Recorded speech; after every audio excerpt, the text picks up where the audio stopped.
The Black Phone. We watched it so nobody else has to. Spoilers ahead. What a mess. You would think if you combined Home Alone, Taken, The Shining, The Karate Kid, and Casper, that it would be a complete disaster and you would be right. But not only is it a disaster from a genre perspective, it's boring. The first half of this movie is basically a story that your grandpa might begin with, back in my day. This hellhole from the 70s has it all. Kid-on-kid violence, both 1v1 and tag team, accompanied by father-on-daughter disciplinary violence, which is only there for shock value. Yeah, there could be something suggesting a commonality between the upbringing of the grabber and the main character, but the movie won't go there, so neither will we.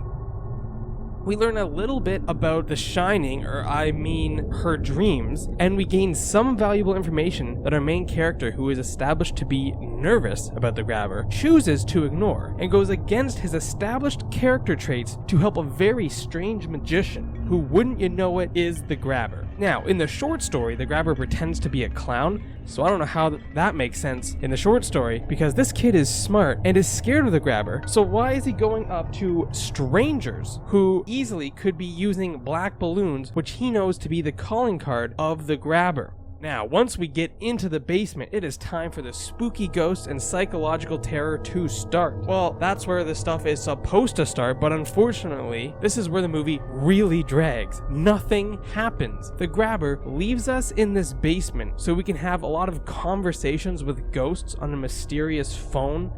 The motivations of the grabber are not explored. The background is hinted at.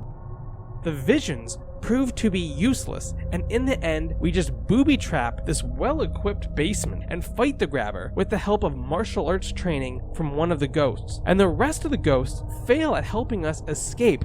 Through those failures, we inadvertently created booby traps that helped us to defeat the grabber. So I guess it was all part of their plan? If there were at least some scares, that might make this movie watchable, but there aren't any. The ghosts are friendly, and while they once or twice appear suddenly on the screen, there is no fear there. There is no unknown. They are ghosts trying to save the latest victim of the grabber. Now think about their plan.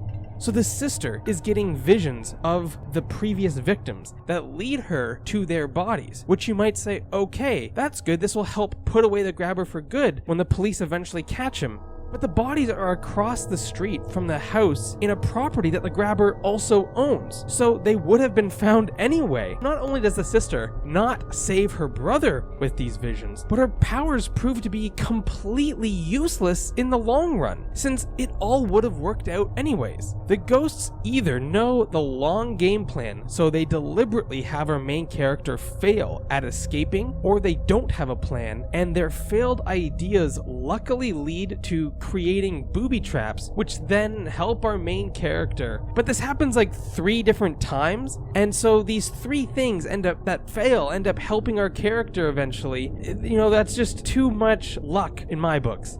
And finally, where is the drink that the grabber promised our character? When we cut away from that scene and eventually come back, it's as if the movie's missing an entire couple scenes between the grabber and the main character that give some explanation as to what we're supposed to be doing here.